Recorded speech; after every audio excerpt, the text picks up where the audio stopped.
kind of looking forward. But if you look at the old studio they just left, is there some epic memories that stand out to you that you almost look back, I can't believe this happened? Oh yeah, almost too many of them to count.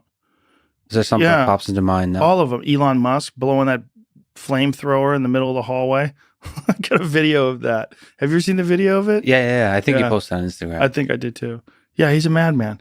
Having Bernie Sanders in there, just all the fun fight companions we did, and all the crazy podcasts with Joey Diaz and Duncan Trussell, and there was so many. There were so many moments. It's podcast is this is a weird art form, and it almost seems like it sounds silly, but it almost seems like something that chose me rather than I chose it.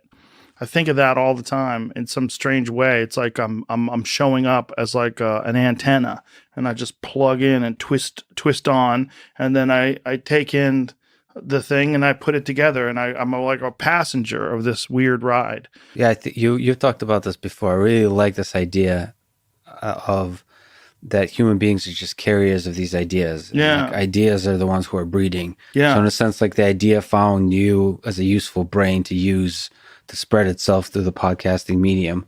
It's yeah. like something that's on the, but because when I think about your podcast, I think about Joey Diaz. I think about all those comedians you've had. I mean, I think you've had Joey on, I mean, maybe close to, I don't know, 50 times, 60, Sure, some probably. crazy number. Is there, I mean, he is over the top offensive. Just that's who he is to the core. Is there some sense where you wondered like whether it's right to have the Spotify episode #1 with Duncan Trussell for 5 hours? No. What, No, I what's wanted to do it that way. That's why we wore NASA suits and we got high as fuck. It's like that's the whole idea behind it. I mean, can you introspect that a little bit? Like, can you think like what is that? Because that's rare. It's such a rare thing to do because you're not supposed to talk to Duncan Trussell with a huge platform that you have for 5 hours. Why not? Because Donald Trump apparently watches your podcast. so just the idea that there's these, I mean, that's what I think about, these CEOs write to me that they listen to the podcast that I do.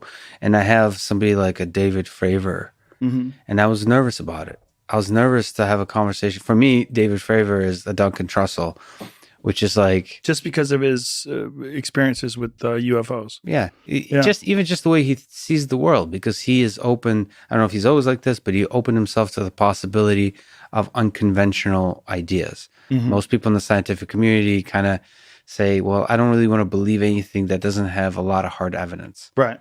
And so that was to me like a step.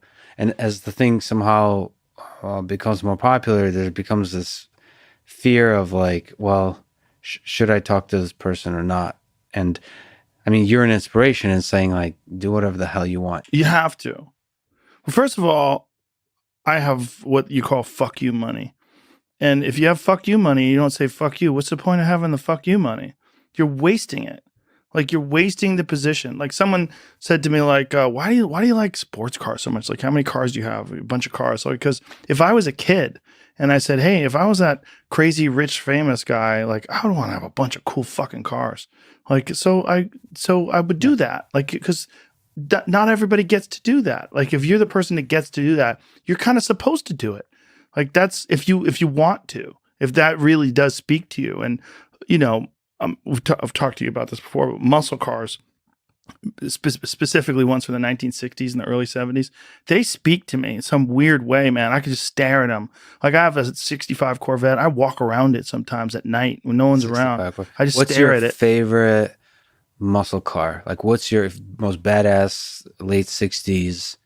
The perfect Probably car. that car. Probably that 65 Corvette. Yeah, I walk around it when no one's around. I think I've driven a 69 Corvette. Is there a particular year that just 65 is generation 2, 69 is generation 3. 69 is like it's even more curvy. They're both awesome, just awesome in different ways.